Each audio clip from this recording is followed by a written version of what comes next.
ராமநாதபுரம் மாவட்டம் கடலாடி தாலுகா சிறைக்குளம் ஊராட்சி பகுதியில் கடந்த சில தினங்களுக்கு முன்பு தொடர் மழை பெய்தது. இதன் காரணமாக ஆய்க்குடி பகுதியில் அறுவடைக்கு தயாராக இருந்த 8000 ஹெக்டேர் நெற்பயிர்கள் சேதமடைந்ததால் விவசாயிகள் பெரும் நஷ்டம் அடைந்துள்ளனர். கூடுதல் தகவல்களை செய்தியாளர் மகேஸ்வரனிடம் கேட்கலாம். மகேஸ்வரன், வணக்கம். கள நிலவரங்கள் என்ன?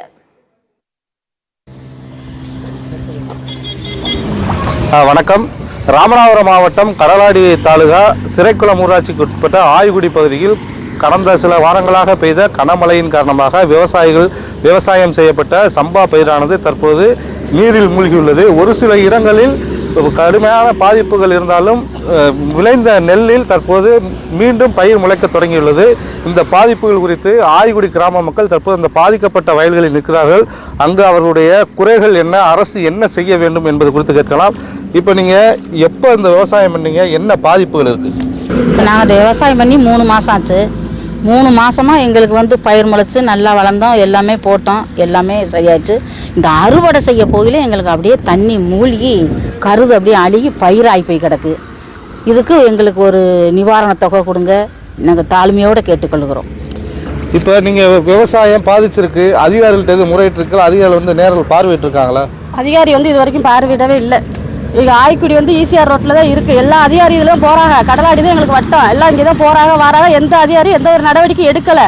நாங்கள் வயக்காட்டில் இப்படி பயிர் முளைச்சதோட பார்த்துட்டு போகிறோம். எந்த அதிகாரியும் எந்த ஒரு நடவடிக்கையும் எடுக்கலை. எங்களுக்கு எல்லாமே இப்போ வெள்ளத்தில் கிடக்கு, தண்ணியில் மூழ்கி கிடக்கு. இதை விட்டால் எங்களுக்கு ஒரு வழியும் இல்லை.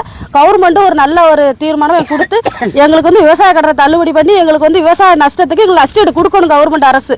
இப்போ கடலாடி தாலுகாவில் எவ்வளவு ஏரியா பாதிக்கப்பட்டிருக்கு, எத்தனை ஏக்கர் பாதிக்கப்பட்டிருக்கு, அரசாங்கத்துக்கு நீங்கள் என்ன கோரிக்கை வைக்கிறீங்க? ராமநாதபுரம் மாவட்டம் கடலாடி வட்டத்தில் 25000 ஹெக்டேர் சம்பா பருவ சாகுபடி செஞ்சுருக்கிறோம். இந்த ஆண்டு பருவம் தவறி பெய்த மழையில் 3 போகமாக விவசாயம் செஞ்சு இப்போ ஒரு போகம் விவசாயம் இருக்க வேண்டிய சூழ்நிலையில் அதீத கனமழை மற்றும் பருவமழை பேஞ்சிருக்கு. பேஞ்சதில் அறுவடை தயாரான நெல் எல்லாமே தண்ணியில் மூழ்கி இந்த மாதிரி பயிராக வாய்ச்சிருச்சு. இதை நெல் கொள்முதல் இதில் எடுக்கவும் முடியாது, தனியார் நெல் இதில் விற்கவும் முடியாது. அதனால் பாதிக்கப்பட்ட விவசாயிகளுக்கு தமிழக அரசு காலம் தாழ்த்தாமல் ஏக்கர் ஒன்றிற்கு 25000 வழங்க வேண்டும். ராமநாதபுரம் மாவட்டத்தில் 133 கூட்டுறவு வங்கியில் வாங்கி விவசாயிகள் வாங்கிய கடனை தள்ளுபடி செய்ய வேண்டும். தொடர்ச்சியாக இந்த சிறைக்குளம் ஊராட்சிக்கு உட்பட்ட பகுதியானது வேளாண்குடி மக்கள் அதிகம் வாழ்கின்ற பகுதி. இவர்கள் கோடை காலத்தில் உப்பு தொழிலையும் மழை காலத்தில் விவசாயத்தை மட்டுமே செய்து வருகிறார்கள். இதை தவிர அவர்களுக்கு மாற்றுத் தொழில் இல்லை என்பதால் பாதிக்கப்பட்ட விவசாய மக்களுக்கு உடனடியாக அரசு நிவாரணம் வழங்கி அதேபோல் அவர்கள் நகைகளை அடகு வைத்தும் வட்டிக்கு பணம் வாங்கி விவசாயம் செய்துள்ளதால் நகை கடனை முற்றுமுழுதாக தள்ளுபடி செய்ய வேண்டும் என்று கோரிக்கை விடுத்துள்ளார்கள். இந்த கோரிக்கைகளை அரசு அதிகாரிகளும் தமிழக அரசும் நிறைவேற்றாவிட்டால் விரைவில் சாலை மறியல் உள்ளிட்ட பல்வேறு போராட்டங்களில் ஈடுபட போவதாக தெரிவித்துள்ளார்கள். ராமநாதபுரம் மாவட்டம் சிறைக்குளம் ஊராட்சி பகுதியில் கடந்த சில தினங்களுக்கு முன்பு தொடர் மழை பெய்ததன் காரணமாக ஆய்க்குடி பகுதியில் அறுவடைக்கு தயாராக இருந்த 8000 ஹெக்டேர் நெற்பயிர்கள் சேதமடைந்ததால் விவசாயிகள் பெரும் இன்னலை சந்தித்து வருகிறார்கள். அண்மை செய்தியாக பார்த்தோம். இது தொடர்பான விவரங்களை எமது செய்தியாளர் மகேஸ்வரன் வழங்கியதை கேட்டோம்.